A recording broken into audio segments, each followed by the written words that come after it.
देखिए, पहले हम लोग इसको समझे कि अक्षरों के दो भेद हैं जी ह्रस्व और दीर्घ। जी। क्या है? ह्रस्व और दीर्घ। ह्रस्व अक्षर की एक मात्रा और दीर्घ अक्षर की दो मात्राएं मानी जाती है। इसको सूत्र रूप में कहते हैं कि एक मात्रो भवेद ह्रस्वो द्विमार्गो दीर्घ उच्यते। एक मात्रो, यदि एक मात्रा बोलने में समय लगे तो वह ह्रस्व होगा, और दो मात्रा यदि समय लगे तो उसको दीर्घ कहते हैं। त्रिमात्रस्तु प्लुतो ज्ञेयो व्यंजनम चार्ध मात्रकम। और तीन मात्रा का प्लुत होता है, व्यंजन हमेशा जो है आधी मात्रा का माना जाता है। तो इस प्रकार की चर्चा है। अब कहते हैं कि मात्रा का जो संकेत है उसका मतलब क्या है, कितनी देर में ये बात बोली जानी है। मात्रा कितनी देर में बोलने की जो बात है, कितना समय लगना चाहिए, उसका उद्बोधन या उसका संज्ञान हमको मात्रा से हो रहा। अब कहते हैं कि इसीलिए ह्रस्व जो मात्रा है उसके उच्चारण में एक काल का समय जितना लगे उसको एक कालिक कहेंगे, और उससे दुना लगना चाहिए दीर्घ में, और उससे तीन गुना लगना चाहिए प्लुत में। तो ह्रस्व को एक मात्रिक, दीर्घ को द्विमात्रिक का संज्ञान और उस पर समय लगना चाहिए, बोलते समय ध्यान रखना चाहिए। इसी तभी उस उच्चारण को या उस उच्चारण के श्रृंखला को पालन करने वाले को कहते हैं कि भैया इनका उच्चारण कितना शुद्ध है।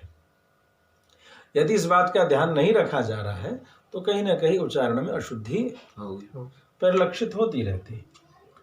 अब यहाँ पर ध्यान देना ये होगा कि और इसके साथ भी कुछ बातें कही जाती हैं। अब जब छंद की चर्चा हम सभी करते हैं तो छंद में एक और ज्ञान आता है। छंद में एक चर्चा आती है कि सामान्य रूप से जो व्याकरण है, व्याकरण की दृष्टि से हमने देखा सिर्फ एक ही चीज, वो देखा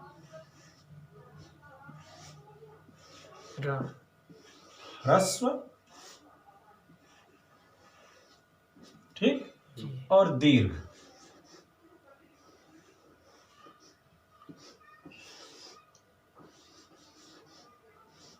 ह्रस्व और दीर्घ।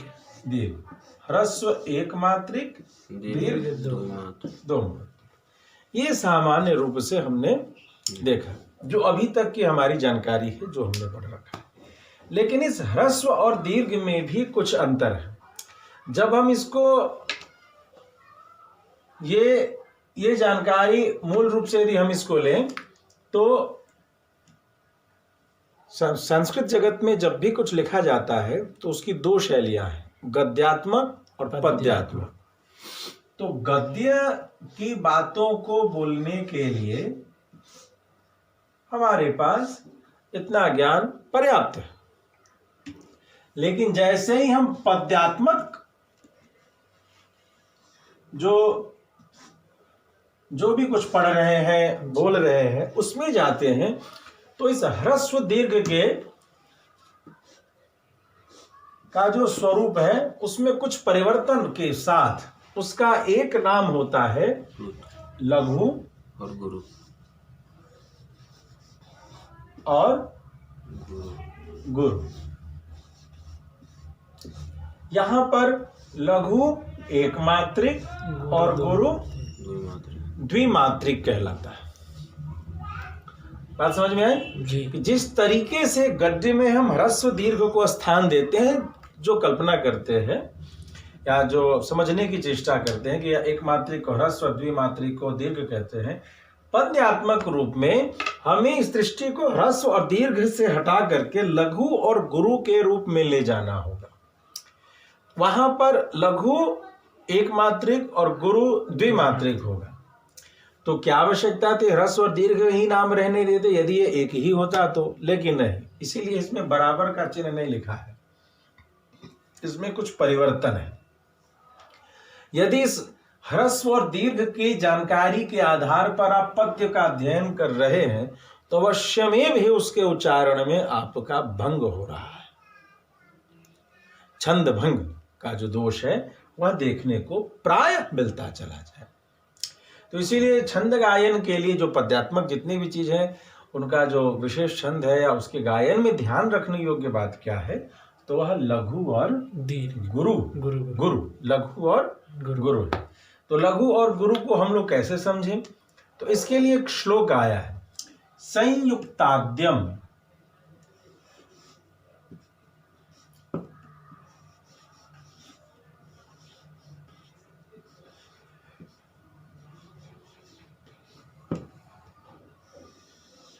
संयुक्ताद्यम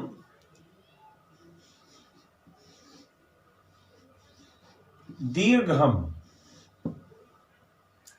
सानुस्वारम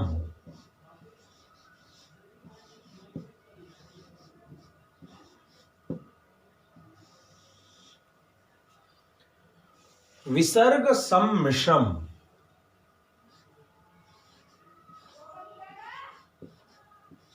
विसर्ग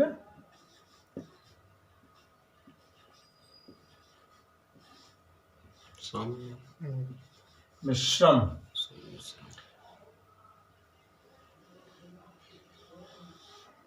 विसर्ग सम्मिश्रम विज्ञेयमक्षरम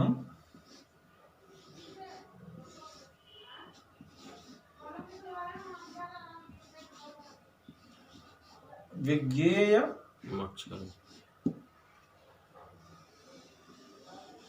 मक्षरम गुरुम पादांतस्थम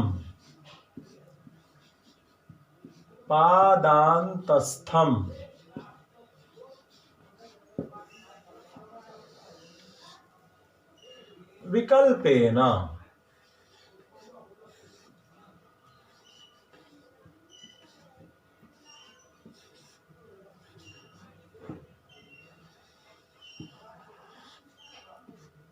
ठीक है। तो देखिए अब इस ह्रस्व और दीर्घ की जो संज्ञान है, जो हमारे पास जानकारी है, उससे हमको लघु गुरु में परिवर्तन करने के लिए या समझने के लिए कि ह्रस्व दीर्घ की मात्रा को लघु गुरु में समझा कैसे जाए, उसके लिए यह एक श्लोक ही हम लोग समझ लेंगे तो वह पर्याप्त होगा। यानी इसी में इस दोनों के भेद को जहां से वहां जो परिवर्तन हो रहा है वो दिखता है। संयुक्ताद्यम, संयुक्ताद्यम का मतलब हो गया कि संयुक्त से पहले, संयुक्ताक्षर से पहले जैसे कोई शब्द बोलिए जिसमें संयुक्ताक्षर हो, कोई भी शब्द। तो अभी हम लोग रम्यम, रम्यम, ठीक है।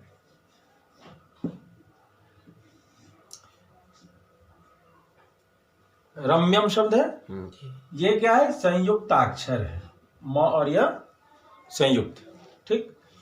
म यह संयुक्त है और इससे पहले जो र है वो क्या है, ह्रस्व है। र क्या है, ह्रस्व है। तो ह्रस्व तो एक मात्रिक है, किंतु यहां ध्यान देना होगा कि ये पद्यात्मक रूप में हमें लघु गुरु का बोध होना अत्यंत आवश्यक है। और छंद ज्ञान कह रहा है कि नहीं, संयुक्ताक्षर से पहले, संयुक्ताद्यम, उससे पहले जो कुछ भी है वो ह्रस्व है या दीर्घ है। दीर्घ सारे गुरु होते हैं जी, दीर्घ सारे गुरु होते हैं। अब आवश्यकता है कि जो जो ह्रस्व है, अब ह्रस्व कब गुरु होता है इस नियम को समझना है। क्या है, दीर्घ सारे गुरु है, ह्रस्व जो है उनमें क्या क्या परिवर्तन या किस परिदृश्य में, किस परिस्थिति में ह्रस्व जो है सो गुरु कहलाता है, उसको समझना है। तो ये यहाँ र हमें ह्रस्व दिखता है जी, लेकिन ह्रस्व होने से तो एक मात्रिक हुआ। सूत्र कहता है संयुक्ताद्यम, संयुक्त होने से उससे पहले वाला ह्रस्व होने पर भी द्विमात्रिक गुरु हो जाएगा। रम्यम तदेव रम्यम, र तो एक मात्रा था लेकिन तदेव रम्यम समय लगा। अब आते हैं दीर्घम। जो दीर्घ है, दीर्घ तो सारे वर्ण जो भी हैं वो सारे के सारे ही दीर्घ हैं, तो फिर यह कोई विवाद का विषय ही नहीं है जिसमें हम प्रवेश करें। अपितु छोटा सा एक शब्द ले लेते हैं, जैसे कोई शब्द बोलिए जिसमें दीर्घ स्वर हो। पायम। पायम, उपायम, हाँ, राजा।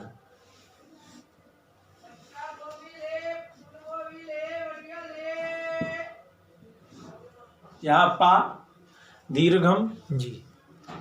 तो दीर्घ होने से यह तो गुरु है ही, तो दीर्घ तो सारे गुरु हैं। उपा ऊ जो है वो भी दीर्घ बड़ी है। हो, ऊ तो ह्रस्व है। छोटा है। हाँ, तो ये एक मात्रिक है। अब आते हैं बड़ा वो होगा ना गुरु जी दीर्घ, जैसे जिसमें हाँ, वो हाँ। लग जाता है उनमें। सानुस्वारम। जी। अब कहते हैं अनुस्वार के साथ जो लगा हुआ वर्ण हो, जैसे हम लोग जो रम्य। रम्यम है या उपायम है, इसी उपायम को यहां ले लें। उपायम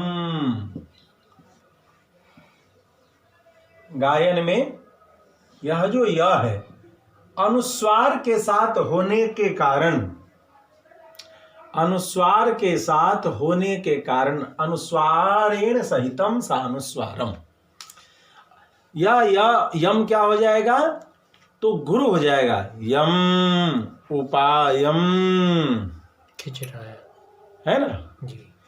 रम्यम तदेव रम्यम, द्विमात्रिक, उसमें रुक रहे हैं हम लोग। तो उपायम गुरु हो प्रणम्य शिरसा देवम, शिरसा। है ना। तो ये गुरु कहलाएगा ना गुरु जी, पद। गुरु, हाँ, द्विमात्रिक शिरसा लघु होते हुए भी गुरु कहलाएगा। नहीं, ह्रस्व लघु है, ह्रस्व वो तो होते ह्रस्व है, हुए लेकिन ह्रस्व होते हुए गुरु कहला रहा है ना। ह्रस्व होते शिरसा हुए, ह्रस्व होते हुए गुरु कहलाएगा जी। आगे कहते हैं विसर्ग सम्मिश्रम। विसर्ग के साथ, जैसे आपके पास कोई विसर्ग का उदाहरण दीजिए कोई भी। जैसे कि विदुरः, कुलिसः। कुलिशः, हाँ। विदुरः,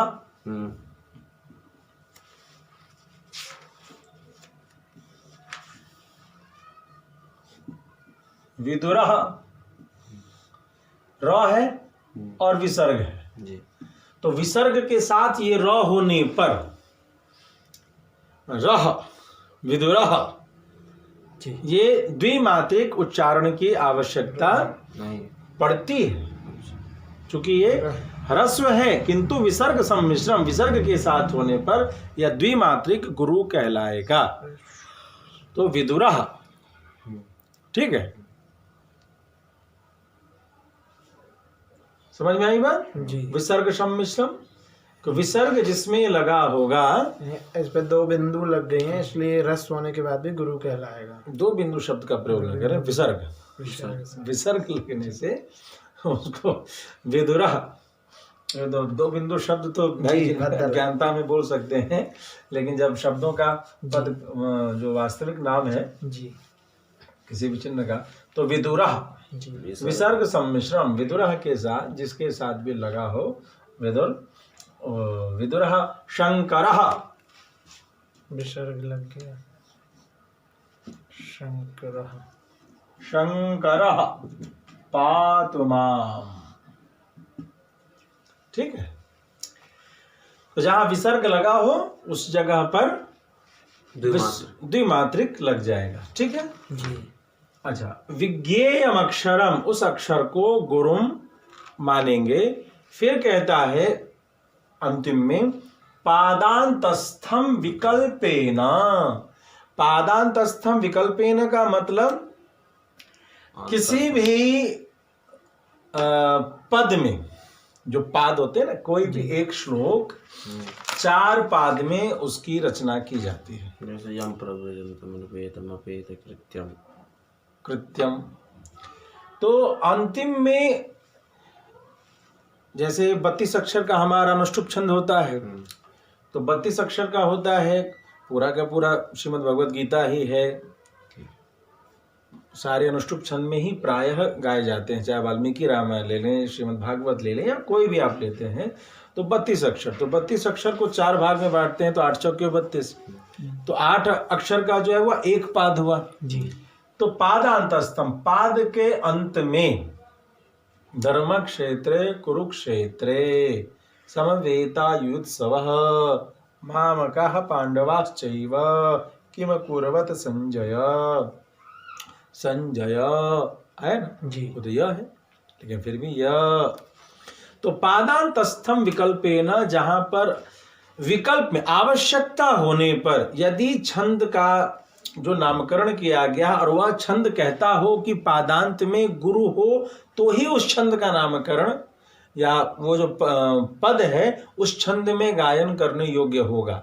और वहां पर जो है आपको प्रयोग कर दिया गया ह्रस्व वर्ण का, तो ऐसी स्थिति में उस ह्रस्व का भी दीर्घ हो जाता, गुरु हो जाता है। गुरु द्विमात्रिक प्रयोग, पादांत में उपस्थित ह्रस्व का भी उपयोग या उच्चारण गुरु के रूप में द्विमात्रिक रूप में कर लिया जाएगा। जी। बात समझ में आ गई? जी।